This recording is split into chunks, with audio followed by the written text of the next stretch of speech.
Retiring at the age of 60 can be risky because it often creates a hole in your income before you're eligible to go on Medicare or begin taking your Social Security benefits. This ultimately puts a lot of stress on your financial assets, leaving you more vulnerable to below average investment returns. In this video, I'll walk you through a case study of a 59-year-old married couple with roughly $2.5 million saved in financial assets who would like to retire next year at the age of 60. We'll explore their ability or their inability to do so, as well as the potential trade-offs that they'll have to be willing to accept if they do. So our couple, Joe and Jess Doe, are the ages of 59 and 59, respectively. They have two children, Peter and Veronica, who are the ages of 22 and 18. And as I mentioned, they'd like to pull the trigger on retirement next year by the age of 60. So how can we determine whether or not this is feasible? So let's start by taking a look at the resources that Joe and Jess have available to them. So in terms of investment assets, Joe and Jess have roughly $2.5 million saved in financial assets with primary residence. In addition to that, that's worth roughly $800,000. We usually will ignore the primary residence for purposes of retirement income planning. It can certainly be a part of an estate planning goal, but not necessarily something that we'd be considering for these purposes. So of their financial assets, roughly $800,000 of that is held outside of retirement accounts and taxable non-qualified accounts, with the remainder of their money held in tax-deferred retirement accounts, being 401ks and IRAs. And this is an important distinction to make, having money in both taxable and retirement accounts, because it gives them the flexibility to try and reduce or minimize their income taxes when they're taking withdrawals from their accounts. When it comes to their investments across all of their accounts, they're allocated roughly 60% to stocks and the remainder of 40% in bonds and cash. We're assuming a base case average annual return of around 5% on all of their money. So Joe and Jess have a solid base of financial assets that they've saved and accumulated through their careers, but how much stress will they have to put on those assets if they retire at the age of 60? To understand this, we need to understand their cash flow, which is arguably the most important part of this process. But before I do that, what is cash flow for our purposes? Cash flow is simply the cash that you have available to you after receiving an income, paying taxes, saving in retirement accounts, and paying for your living expenditures. Essentially, if you're accumulating credit card debt or you're taking withdrawals from your assets to pay for your bills, then your cash flow will be negative. And if your savings accounts are rising, ignoring any investment returns, then your cash flow would be positive. All right, so let's take a look at their cash flow. So the first thing that we need to understand is how much have Joe and Jess been spending on a regular basis. And so I'm going to do this by backing into an estimate. And so I'm going to do that by taking their inflows and then subtracting their outflows to arrive at what they've been spending. So taking a look at the year 2024, so Jess had a salary and bonus of around $135,000, and then Joe had roughly $115,000 from his wages. So the total inflows from their wages were around $250,000. They paid roughly $65,000 of that in taxes. They saved roughly $60,000 of that between the two of them in their retirement accounts, and then they saved roughly $15,000 in a 529 for Veronica. So their total outflows, ignoring any living expenditures, were around $140,000. So they had $250,000 available from their wages. They subtracted out $140,000 that they had for those expenses, ignoring living expenditures. That leaves them with around $110,000 in available cash, right? So if their savings accounts aren't rising or falling, right, they're just their bank accounts or anywhere that their excess cash would be deposited, if it's kind of staying flat, then that would imply that their cash flow is flat and that they're spending $110,000. In this case, Joe and Jess have not been saving outside of their retirement accounts in the 529 accounts, so they have been spending roughly $110,000. But if we just simply landed on that and said that's what they're going to spend in retirement, then we'd be wrong. We'd be underestimating their expenses.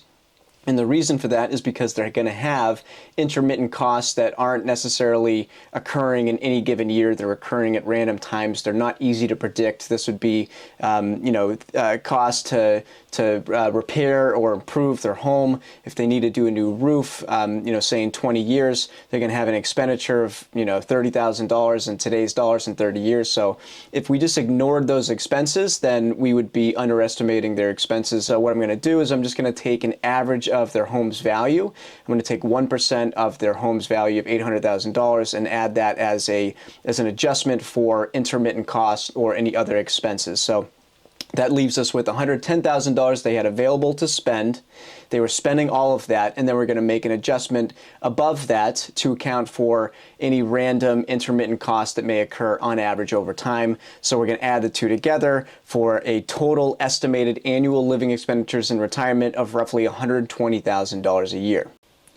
All right, so what other cash requirements will Joe and Jess have should they retire at the age of 60? So for starts, they'll need to obtain private health insurance to bridge the gap until their Medicare kicks in. So for this 5-year need, they'll require an additional $15,000 each year, which we've calculated to be the cost that's incremental to their current subsidized health care through their employer.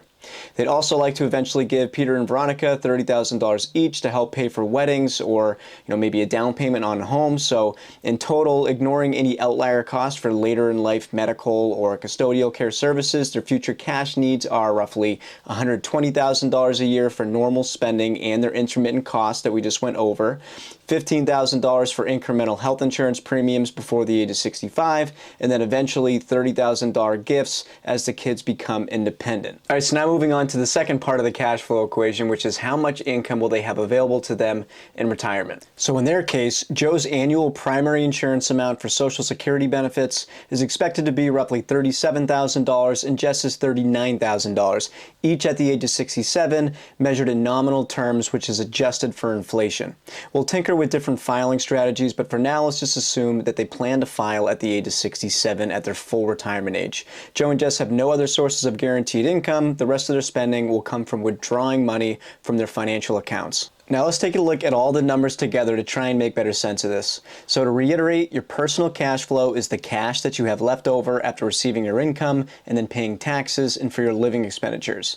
In this case, the income flows are easy. When they retire at the age of 60, they have no inflows. So all of their spending will need to come from their savings until they turn on the Social Security spigots, at which point their cash flow will then improve a bit, but is still negative to the tune of roughly $80,000 a year. Since Joe and Jess simply wish to maintain their lifestyle without depleting their savings at any point during their lifetimes, we're simply trying to understand the odds of them being able to sustain this burn rate after earning a reasonable investment return on their money.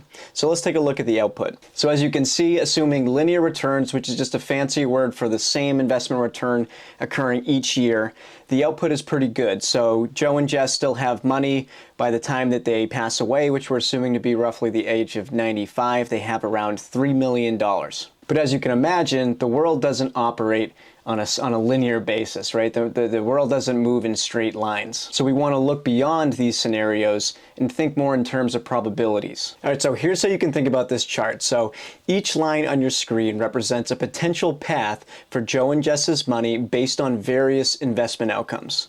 So behind the scenes, the model is running what's called a Monte Carlo simulation, which, by the way, gets a lot of attention for better or for worse. But the gist is that the computer is running Joe and Jess's financial assets against their future spending needs 1,000 different times, changing only the investment return in each year based on a reasonable assumption for what their investment return might be, according to how their portfolio is set up from a risk-return perspective.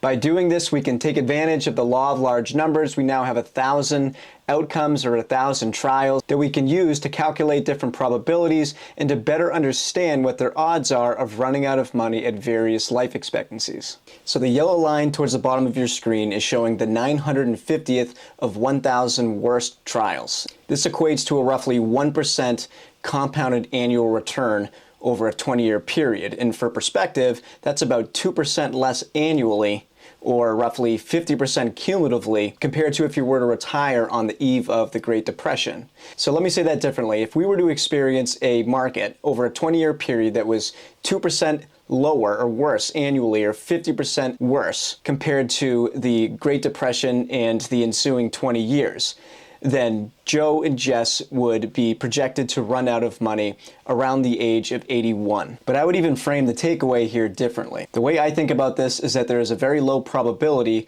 that Joe and Jess will have to make an adjustment to their lifestyle to ensure that they never run out of money during their lifetime. The act of financial planning isn't something that's done one time. So as Joe and Jess regularly review this stuff, if their odds seem to be trending for the worse, they would have to make an adjustment to their lifestyle to ensure that their money lasts. But the point is that this doesn't mean that they will run out of money by the age of 81 if they experience a market like this. If they prefer that the odds of them ever having to make a lifestyle change are substantially lower, then they'll have to work a little bit longer or they'll have to plan to spend less in retirement. It's also worth noting that we're assuming that Joe and Jess spend the same amount after adjusting for inflation for the duration of their retirement. The reality is that there's a strong probability that their lifestyle will slow down and they'll be spending less money during their later years, barring any custodial care costs. So our assumptions may be a bit conservative regarding how much they'll be spending down the line. All right, before I get ahead of myself, let's tweak a few things and make some very practical adjustments to see how it affects their odds. So I mentioned before that we'd assume that Joe and Jess would both take their Social Security benefits by the age of 67.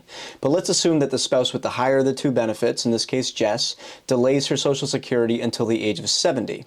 This is a common strategy for married couples, as the delayed credits can be a great hedge against longevity with a 24% higher benefit and a larger base for future cost of living adjustments. The longest living spouse also inherits the higher benefit, so that's just another benefit of her delaying. So in any case, how does this affect their odds?